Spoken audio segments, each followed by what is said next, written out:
أعوذ بالله من الشيطان الرجيم بسم الله الرحمن الرحيم رب اشرح لي صدري ويسر لي أمري واحلل عقدة من لساني يفقه قولي. السلام علیکم ورحمۃ اللہ وبرکاتہ. ہماری آہستہ آہستہ منزلیں طے ہو رہی ہیں، قرآن کے حقوق کو جان رہے ہیں، سمجھ رہے ہیں. تو انشاءاللہ آج ہم دیکھیں گے قرآن کا پانچواں حق، کہ قرآن کا پانچواں حق ہمارے اوپر کیا ہے. تو اسٹارٹ کرتے ہیں. بسم اللہ الرحمن الرحیم. قرآن مجید کا پانچواں حق ہر مسلمان پر یہ ہے کہ وہ اس پر عمل کرے اور اسے اپنی زندگی کے لیے رہنما بنائے. حقیقت تو یہ ہے کہ قرآن کا پڑھنا اور سمجھنا تبھی زیادہ مفید ہوگا جب اس پر عمل بھی کیا جائے. قرآن تو ہدی للناس ہے، یعنی لوگوں کے لیے ہدایت ہے، اور تمام لوگوں کے لیے رہنمائی بھی ہے. اس میں ہمارے لیے ہر معاملے کے لیے ہدایات موجود ہیں. قرآن ہمیں بتاتا ہے کہ ہمیں کن باتوں پر عمل کرنا چاہیے اور کن کاموں سے بچنا چاہیے. اس میں انفرادی احکام بھی ہیں اور اجتماعی قوانین بھی ہیں، اور اللہ سبحانہ و تعالیٰ نے یہ تفصیلی ہدایات اسی لیے ہمیں عطا کی ہیں کہ ہم ان کے مطابق زندگی گزاریں. اگر ہم اللہ سبحانہ و تعالیٰ کے قانون اور ان کی شریعت کو نافذ نہیں کرتے تو یہ بڑی ناشکری کی بات ہے. قرآن مجید میں سورۃ المائدہ میں ارشاد ہوا ہے وَمَن لَّمْ يَحْكُم بِمَا أَنزَلَ اللَّهُ فَأُولَٰئِكَ هُمُ الْكَافِرُونَ، یعنی جو لوگ اللہ کے نازل کیے ہوئے قرآن کے مطابق فیصلے نہیں کرتے وہی تو کافر ہیں.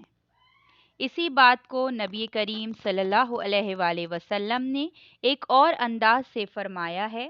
آپ صلی اللہ علیہ وسلم کا ارشاد ہے ما آمن بالقرآن من استحل محارمہ، جس شخص نے کسی ایسی چیز کو اپنے لیے جائز ٹھہرایا جسے قرآن نے حرام قرار دیا ہو تو ایسا شخص قرآن پر ایمان نہیں رکھتا.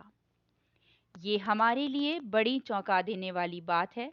اگر کوئی شخص ایسا کام کرتا ہے جسے قرآن نے حرام قرار دیا ہو تو ایسے شخص کے بارے میں حضور اکرم صلی اللہ علیہ وآلہ وسلم نے یہ فرمان جاری کیا ہے کہ وہ مومن نہیں ہے. اس سے ثابت ہوا کہ یہ ہماری بنیادی ذمہ داری ہے کہ ہم قرآن کو اس ارادے سے پڑھیں اور سمجھیں کہ ہمیں ہر صورت قرآن کے بتائے ہوئے راستے پر چلنا ہے، اور ہمیں چلنا بھی چاہیے، چاہے کتنی تکلیفیں برداشت کرنی پڑیں اور کیسی ہی قربانیاں دینی پڑیں، لیکن ہمیں یہ راستہ نہیں چھوڑنا چاہیے. اس کے بغیر قرآن پہ عمل کا حق ادا نہیں ہو سکتا. حقیقت تو یہ ہے کہ جو لوگ قرآن کی صرف تلاوت کرتے ہیں لیکن اس پر عمل نہیں کرتے ان کے لیے قرآن کی تلاوت کچھ زیادہ مفید نہیں ہوگی، بلکہ اس بات کا امکان بھی ہے کہ اس طرح کی تلاوت ان کے حق میں مضر ثابت ہو. امام غزالی اپنی کتاب احیاء العلوم میں لکھتے ہیں کہ قرآن کے بعض پڑھنے والے ہیں کہ جنہیں سوائے لعنت کے کچھ حاصل نہیں ہوتا، اس لیے کہ جب وہ قرآن میں یہ پڑھتے ہیں کہ لعنت اللہ علی الکاذبین، یعنی جھوٹوں پر اللہ کی لعنت ہو، اور اگر وہ خود جھوٹ بولتے ہیں تو یہ لعنت خود انہی پر ہوئی. اسی طرح کم تولنے، تھوڑا ناپنے، پیٹھ پیچھے برائی کرنے والے اور تانا دینے والے قرآن حکیم کو پڑھتے ہوئے خود ہی قرآن کی دردناک سزاؤں کے مستحق ٹھہرتے ہیں. جب ہم حضور اکرم صلی اللہ علیہ وآلہ وسلم اور ان کے اصحاب رضی اللہ تعالی اجمعین کی زندگیوں پر نظر ڈالتے ہیں تو ہمیں ایسا محسوس ہوتا ہے کہ ان لوگوں کی زندگیوں میں قرآن رچا بسا ہوا تھا. ان کا ہر عمل اس بات کی گواہی دیتا تھا کہ انہوں نے قرآن کو وقتاً اپنا رہنما بنایا ہے، واقعتاً اپنا رہنما بنایا ہے، اور انہوں نے اپنی مرضی کو قرآن کے فیصلے کے آگے جھکا دیا ہے۔ امی عائشہ رضی اللہ تعالی عنہ سے ایک صحابی نے یہ سوال کیا کہ نبی کریم صلی اللہ علیہ وآلہ وسلم کی سیرت کیسی تھی؟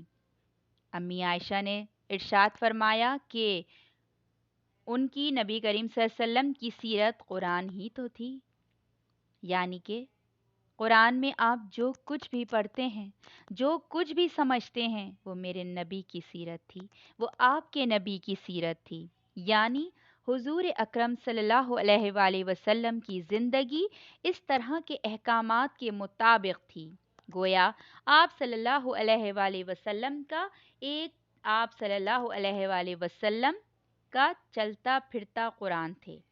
ہمارے لیے اس میں رہنمائی یہ ہے کہ اگر ہم یہ چاہتے ہیں کہ قرآن کے مطابق زندگی گزاریں تو ہمارے لیے حضور اکرم صلی اللہ علیہ وآلہ وسلم کی زندگی ایک بہترین نمونہ ہے۔ گویا حضور اکرم صلی اللہ علیہ وآلہ وسلم کے نقش قدم پر چلنا قرآن پر عمل کرنے کے ذریعہ ہے۔ سبحان اللہ۔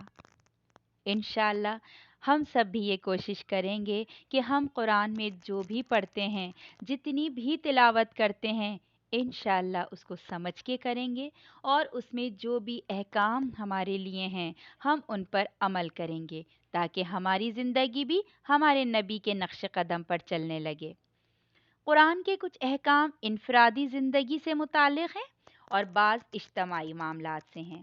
ایسے تمام معاملات جن کا تعلق کسی فرد کی ذاتی زندگی سے ہے، مثلاً نماز، روزہ، حج، زکوٰۃ، حلال رزق کمانا، دوسروں کے ساتھ حسن سلوک کرنا، یہ احکام ہر مسلمان کے لیے ہر دم لازم ہیں۔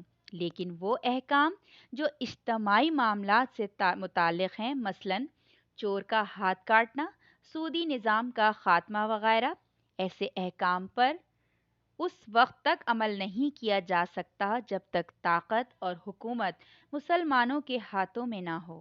چنانچہ ایسے حالات میں جب کہ مسلمانوں کے پاس اقتدار اور حکومت نہ ہو، تمام مسلمانوں پر لازم ہو جاتا ہے کہ وہ غلبہ اسلام کے لیے جد و جہد کریں، تاکہ قرآن کے تمام احکام پر عمل کرنا ممکن ہو سکے۔ اسی لیے قرآن کے بعض احکام پر عمل کرنا اور بعض کی خلاف ورزی کرنا اللہ سبحانہ و تعالیٰ کی نگاہ میں بہت بڑا جرم ہے۔ یہودیوں میں گمراہی پیدا ہو گئی تھی کہ وہ تورات کی بعض ہدایت پر عمل کرتے تھے اور بعض احکامات کو توڑ ڈالتے تھے۔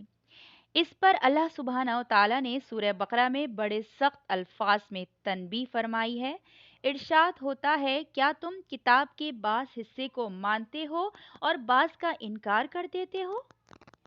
تو تم میں سے جو کوئی ایسا کرے گا اس کی سزا اس کے سوا اور کیا ہو سکتی ہے کہ اسے دنیا میں ذلیل اور خوار کر دیا جائے اور آخرت میں شدید ترین عذاب میں دھکیل دیا جائے۔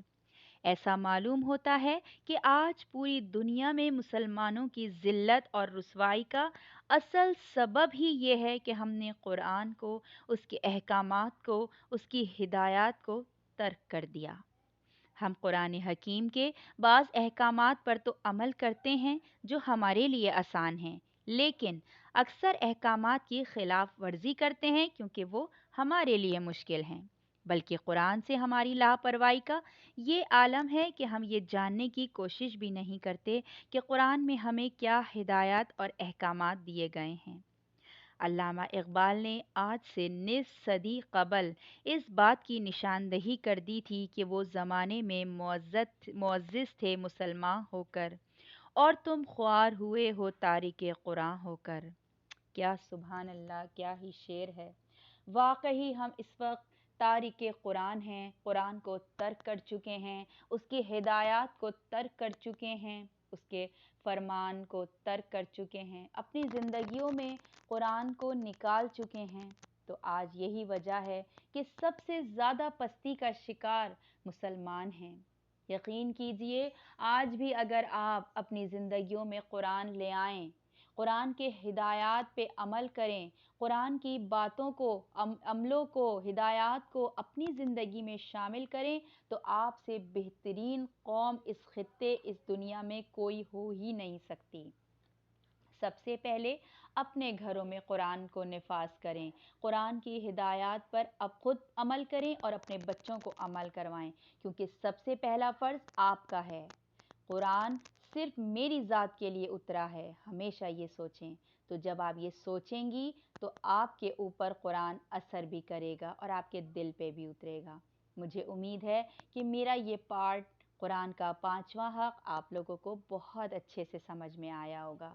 خود بھی قرآن سیکھیں، اس کی ہدایات کو سمجھیں، اس نے جو رہنمائی کی ہے اس کو سمجھیں اور اپنے بچوں کو بھی سکھائیں۔ جزاکم اللہ خیراً کثیرا۔ مجھے امید ہے اس سفر میں آپ سب میرے ساتھ ہوں گی۔ ہم سب قرآن کو سیکھیں گے، قرآن کو پڑھیں گے، اس پہ عمل کریں گے، اپنے گھروں میں سب سے پہلے قرآن کے احکامات کو نافذ کریں گے، اور پھر ایک دن آئے گا کہ ہم بہترین امت مسلمہ بن کر اس دنیا میں اجاگر ہوں گے انشاءاللہ بإذن اللہ۔ اس کے ساتھ ہی میں اجازت چاہتی ہوں۔ سبحانک اللہم و بحمدک و اشہد ان لا الہ الا انت استغفرک و اتوب الیک۔ السلام علیکم ورحمۃ اللہ